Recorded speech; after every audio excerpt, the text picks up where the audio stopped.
Matanya selalu mengikutimu, kemanapun kamu melangkah. Lucu kan? Harusnya dia membencimu, tapi mengapa dia melakukan hal itu? Kamu tahu jawabannya kan, Kansa? Karena dia, rasa sayang yang dimilikinya untukmu jauh lebih besar dari rasa sakit yang kamu tinggalkan. Dino terdiam sejenak. Dia melihat tubuh Kansa gemetar, seperti sedang menahan tangis. Sejenak Dino tahu bahwa Kansa sedang mendengarkannya. Ada sebersit rasa bersalah di hati Dino, karena telah membuat wanita yang tengah hamil besar itu menangis. Tapi dia meyakinkan diri bahwa hal ini tidak akan berimbas apa-apa terhadap kesehatan Kansa. Singkat cerita, dia selalu memperhatikanmu. Dia menyuruhku untuk menjagamu, memperhatikan setiap detail kecil yang kamu lakukan, dan melaporkannya padanya. Mungkin kamu bertanya-tanya, mengapa dia tidak memiliki keberanian untuk mendekatimu secara langsung? Jawabannya adalah karena rasa takut dan tidak percaya diri. Dia takut melihat kebencian di matamu. Ucapanmu benar-benar membuatnya trauma. Dia begitu dilema. Dia tidak bisa melepasmu begitu saja. Namun dia tidak memiliki keberanian untuk mendekat. Pada akhirnya, dia memutuskan untuk menjagamu dari jauh. Fisiknya memang jauh darimu, tapi hatinya selalu untukmu. Untuk mengetahui kabarmu, dia sampai menyewa orang untuk memperhatikan tingkah lakumu.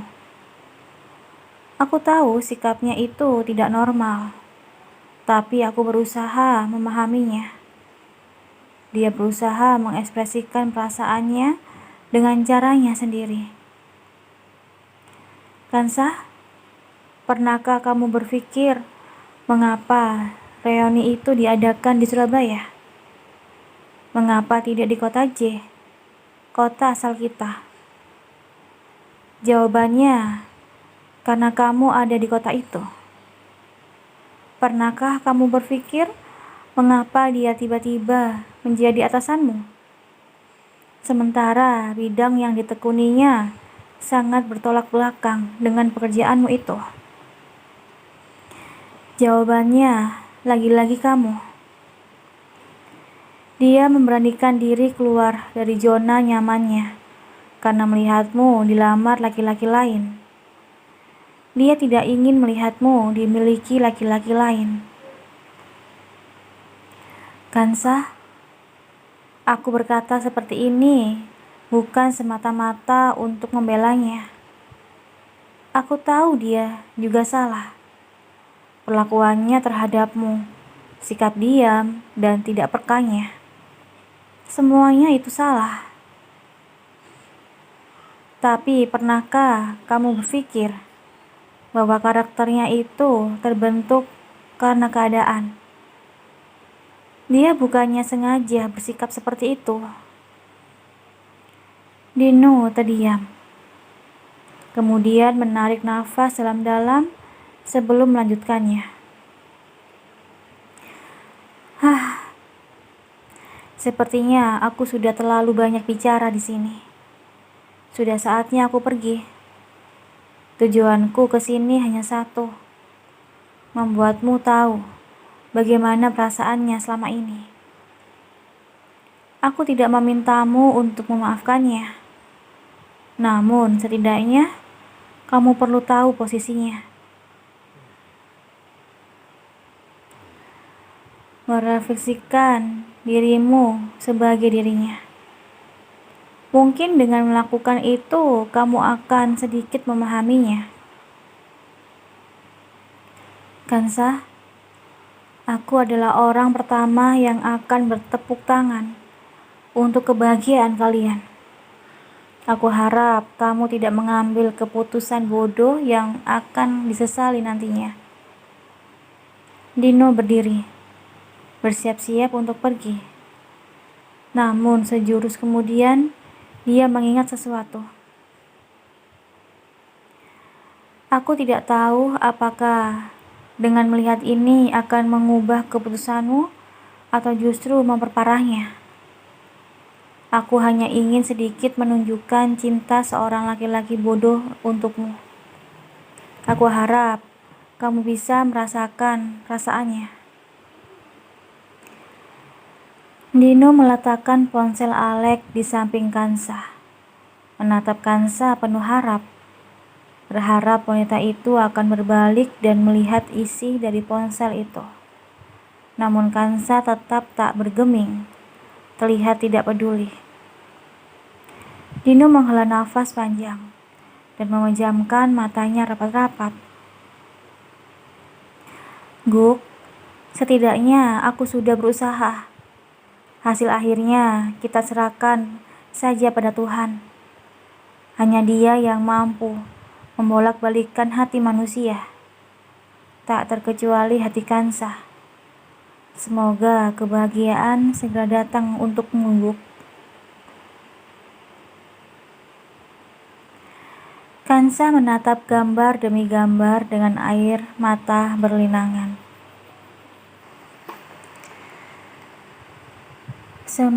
Semenjak 10 menit yang lalu, dia menatap gambar yang seolah-olah tiada habisnya itu.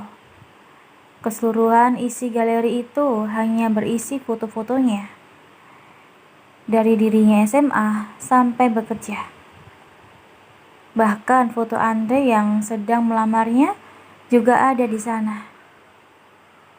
Rasanya dia ingin marah karena merasa privasinya telah diobrak-abrik. Namun di sisi lain, dia tidak bisa melakukannya. Inilah wujud cinta dari seorang Johan Alexander yang diragukannya. Kansa menyangka Alex mungkin mencintai atau menyayanginya karena kehadiran bayi di dalam perutnya. Namun bila melihat foto-foto ini, hal itu terbantahkan seketika. Semua foto ini berisi tentang menunjukkan perasaan Alex untuknya. Bodoh, bodoh, bodoh. Kansa terisak. Perasaannya bercampur aduk tidak karuan. Senang dan sedih berbaur menjadi satu. Bodoh. Kalau suka, mengapa tidak mengatakannya? Mengapa diam seperti itu? Bodoh. Kansa menangis. Air mata bercucuran di wajah ayunya. Ternyata selama ini cintanya tidaklah bertepuk sebelah tangan. Cintanya yang bersemi semenjak SMA bukanlah cinta yang sia-sia. Bukan dirinya saja yang mencari sosok Alex secara diam-diam, tapi pria itu juga melakukannya. Bahkan hal yang dilakukan Alex lebih ekstrim dari yang pernah dibayangkannya. Bodoh, bodoh. Kansa menangis sesegukan. Kilatan dari banyaknya kejadian berkelibat dari dalam pikirannya. Hal-hal yang menurutnya sia-sia dan banyak membuang-buang waktu. Andaikan perasaan itu diungkapkan dari dulu, mungkin tidak akan seperti ini kisah perjalanan mereka. Mereka tidak akan melalui semua drama kesalahpahaman ini dan akan hidup dengan bahagia.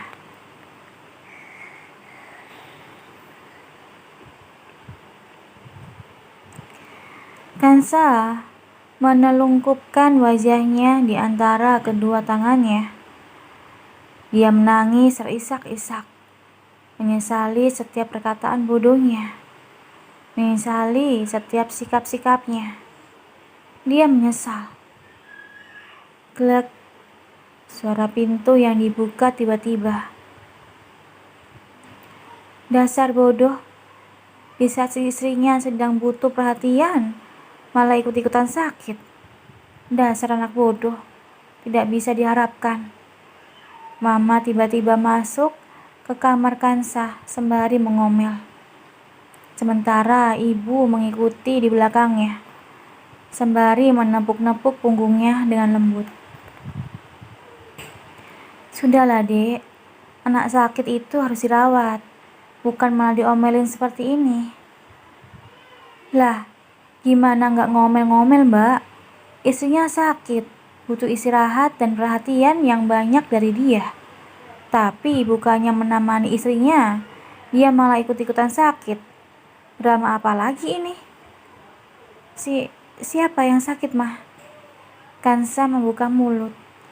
Perasaannya menjadi tidak enak. Entah mengapa dia merasa bahwa yang sakit itu Alek. Padahal Mama juga punya anak laki-laki lainnya. Mendengar pernyataan Kansa, Mama langsung memfokuskan perhatiannya pada menantunya. Oh sayang, mengapa matamu merah? Apa kamu menangis? Mama menghampiri Kansa dan menghapus jejak-jejak air mata di pipinya. Ah, anak bodoh. Dia pasti membuatmu menangis. Benar-benar tidak bisa diharapkan. Sakit saja terus. Kalau perlu, tidak usah sembuh aja. Dek, jangan bicara kayak gitu. Awas ada malaikat lewat. Ucap ibu khawatir. Tampak sangat keberatan dengan ucapan yang dilontarkan dari bibir Mama. Aku kesel, Mbak. Lihat ini. Si bodoh itu membuat istrinya menangis seperti ini. Mama memeluk Kansa dengan hangat, berusaha untuk menghiburnya. Shh, sayang, jangan menangis lagi. Jangan pikirkan si bodoh itu lagi. Dia tidak pantas mendapatkan perhatianmu. Biarkan saja dia sakit.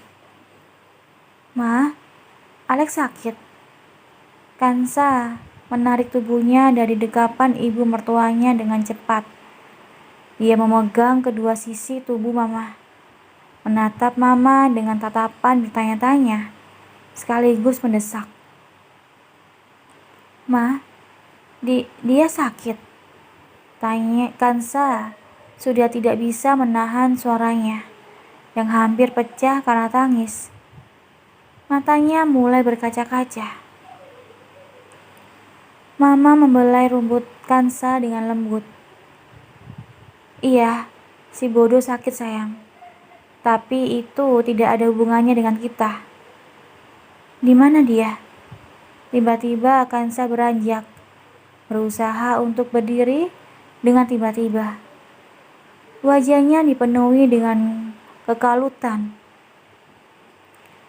Mama terkejut melihat pergerakan Kansa yang begitu tiba-tiba. Beliau langsung menahan tubuh Kansa agar tidak pergi kemana-mana. Mau kemana sayang? Kamu masih harus bed rest. Aku mau menemuinya, Mah. Di mana dia, Mah? Di mana? Ah, Kansa tidak bisa menahan tangisnya. Air matanya kembali jatuh, bak bendungan air yang jebol. Dia menangis dengan menghibah-hibah.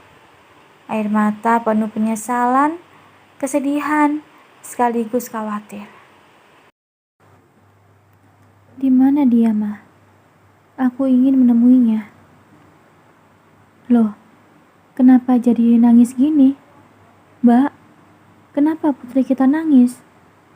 Mama menatap ibu yang bergerak ke arahnya, sembari tetap menahan tubuh Kansa yang bergetar karena tangis. Sudah jelas dia mau bertemu suaminya, Dek. Jangan dihalang-halangi. Sayang, Kamu beneran mau ketemu Alek? Kenapa? Bukankah kamu ingin pisah darinya? Kenapa repot-repot menemuinya? Hmm? Mama kembali merangkum wajah Kansa, menatap wajah beruraian air mata itu lekat-lekat. Ma, aku menyesal. Aku ingin menemuinya. Di mana dia, Ma? Menyesal karena apa? Tidak ada yang patut untuk disesali, sayang. Aku ingin melihatnya, Ma. Dia sakit apa? Kenapa harus dirawat juga? Apakah kondisinya parah? Kenapa kamu peduli, sayang? Bukankah kamu sudah meminta untuk berpisah? Untuk apa peduli padanya? Kansa menggeleng-gelengkan kepalanya, merasa putus asa karena Mama sepertinya sengaja untuk menghalang-halanginya untuk bertemu dengan Alek. Tidak, Ma, ucap Kansa terbata-bata. Tidak apa? Desak Mama dengan nada memancing. Aku tidak mau pisah, Ma. Aku tidak mau. Izinkan aku bertemu dengannya, Ma. Aku menyesal, Ma. Aku mohon. Kansa kembali menangis. Mama segera meraih tubuh Kansa dalam pelukan. Hembusan nafas lega terdengar secara bersamaan. Mama dan Ibu saling memandang dengan tatapan penuh arti. Sementara senyum kecil tersungging di bibir mereka, seolah-olah mengatakan bahwa taktik yang digunakan telah berhasil. Baiklah, jangan menangis lagi, sayang. Kamu ingin bertemu si bodoh? Ayo, Mama bantu untuk siap-siap ya. Kondisi tubuh Kansa yang membutuhkan bed rest membuatnya tidak boleh terlalu lama berada dalam posisi berdiri. Untuk itu, Dokter Afifa menyarankannya untuk menggunakan kursi roda di setiap aktivitasnya. Sebenarnya, Dokter Afifa melarang Kansa untuk turun dari ranjang. Namun wanita itu memaksa. Hatinya berkecamuk memikirkan Alek. Dia tidak akan pernah tenang sebelum melihat Alek secara langsung. Memikirkan kondisi emosi Kansa yang sedang naik turun. Pada akhirnya, Dokter Afifa mengizinkan Kansa untuk menemui Alek.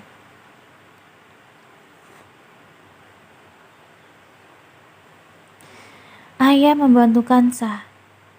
Beliau menggendong tubuh putrinya itu dan mendudukannya di kursi roda. Sebelum itu, telah terjadi drama kecil di antara keduanya. Yang intinya, ayah meminta maaf atas segala sikap dinginnya selama ini. Mereka berpelukan dan saling memaafkan. Ayah mendorong kursi roda itu dengan ditemani beberapa keluarga, melewati koridor demi koridor rumah sakit, hingga akhirnya mereka berhenti di depan pintu sebuah kamar. Sampai di sini saja ya. Yakin tidak mau ditemani? Tidak ya. Kansa pergi sendiri saja. Baiklah, Dok. Semoga kalian cepat menyelesaikan kesalahpahaman kalian ya. Iya, Ayah. Terima kasih banyak. Sekali lagi, Ayah minta maaf. Ayah tidak menyangka keputusan Ayah untuk membuat kalian menikah siri akan membuat putri Ayah menderita. Ayah menyesal, Dok. Kansa juga menyesal karena sudah membuat ayah malu. Keduanya saling bertatapan dengan mata berkaca-kaca. Kemudian saling memeluk satu sama lain. Begitu lega hati Kansa.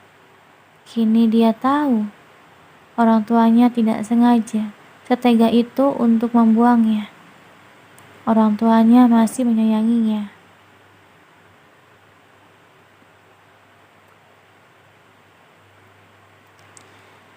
Kansa mengetuk pintu ruang perawatan.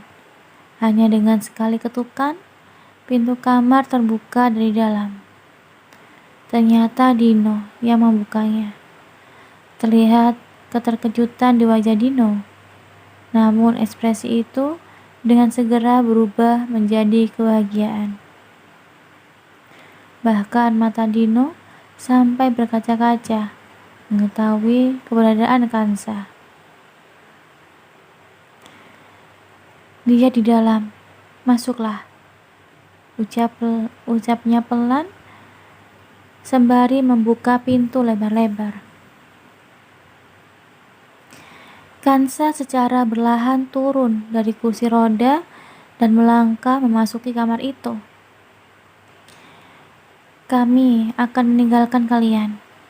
Selesaikanlah masalah kalian.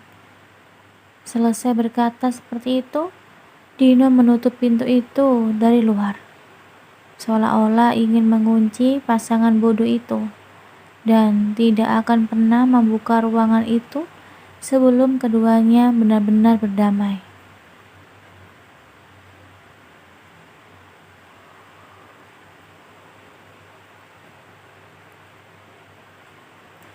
Selepas Dino menguncinya dari luar, Kansa merasa ngamang. Dia begitu bingung harus bersikap seperti apa. Baru beberapa saat yang lalu, dia bersikeras untuk meminta berpisah dari Alex. Namun sejurus kemudian, dia mengubah pikirannya. Apakah Alex tidak akan menganggapnya aneh? Terlalu pin-plan? Bagaimana kalau kali ini Alex yang menolaknya? Kenapa pikirannya jadi kemana-mana? Bukankah dirinya kemari untuk menemui Alex yang tengah sakit? Sebenarnya sakit apa? Kansa mendengar suara orang yang sedang muntah di toilet. Baru Kansa sadari, ruang perawatan VVIP yang luas itu kosong. Tidak ada pasien di ranjang itu. Sepertinya si pasien tengah berada di toilet. Din, bantu aku. Dek. Kansa mendengar suara lemah Alex berasal dari toilet. Hatinya sakit sekaligus khawatir. Dengan langkah tergesa-gesa, dia menghampiri toilet dan pintunya setengah tertutup itu. Kansa melihat pria menyedihkan itu tengah membungkuk membelakanginya, memuntahkan semua isi perutnya. Satu tangannya memegang perutnya, sementara tangan yang lainnya berusaha memegang dinding, menahan tubuhnya agar tidak terjatuh. Tanpa Kansa sadari, air matanya telah jatuh. Hatinya sakit melihat kondisi pria yang dicintainya itu begitu menyedihkan. Secara berlahan tubuhnya bergerak mendekati tubuh pria itu. Ingin rasanya Kansa memeluk tubuh yang terlihat rapuh itu dari belakang. Namun dia sadar, tubuh pria itu sedang tidak bisa dijadikan sandaran. Si pemilik tubuh sedang dalam kondisi lemah sekarang. Alih-alih memeluk tubuh Alex dari belakang, Kansa justru menepuk-nepuk punggung pria itu, menggosok-gosoknya. Berharap dengan melakukan hal itu, akan membuat si pemilik tubuh membaik. Kansa tidak bisa menahan air matanya yang jatuh tak berkesudahan. Din, kenapa aku masih mual? Padahal sudah dimuntahkan semua. Suara Alek terdengar lemah dan terbata-bata. Keringat dingin membasahi dahinya. Wajahnya terlihat pucat dan bias, seolah-olah darah tak lagi mengalir dari tubuhnya. Kansa sudah tidak bisa menahan isakannya. Tangisnya pecah bersamaan dengan tangannya yang merengkuh tubuh Alek dari belakang. Tubuh Alek terdorong ke depan. Namun dengan refleks, tangan laki-laki itu berpegangan pada tembok untuk menahan mereka berdua agar tidak terjatuh. Maaf. Kansa menangis sejadi-jadinya. Lirihan kata maaf tak henti-hentinya keluar dari mulutnya. Sementara tangannya merengkuh tubuh Alek dengan erat, begitu enggan untuk melepaskan. Maaf, Mas. Maafin aku. Kenapa kamu jadi begini? Kenapa sakit begini? Tubuh Alek langsung menegang begitu mendengar suara yang begitu dirindukannya itu. Dia merasa sedang bermimpi. Tapi mengapa perasaan ini terasa begitu nyata? Mengapa pelukan ini terasa sangat hangat? Mengapa punggungnya juga terasa basah oleh air mata? Mengapa tangisan itu juga terasa nyata? Alek menatap tangan putih yang tengah memeluk tubuhnya dengan erat. Dia menggerak-gerakkan kepalanya, berharap dengan melakukan hal itu akan membuatnya segera terbangun dari mimpi indahnya. Beberapa kali dia melakukan hal itu, namun pelukan erat dan suara isakan masih didengarnya. Alek memberanikan diri untuk memegang tangan itu, dan jantungnya seolah terlepas dari rongga dada begitu menyadari bahwa tangan itu benar-benar nyata. Alek memegang tangan itu dengan erat, seolah-olah takut dengan tangan itu akan terjatuh dari tubuhnya. Tanpa melepas pegangannya, dia memutar tubuhnya dengan cepat untuk melihat si pemilik tangan. Kilatan ekspresi memenuhi wajahnya. Terkejut, bingung, haru, dan bahagia menjadi satu. Sayang, ucapnya tertahan.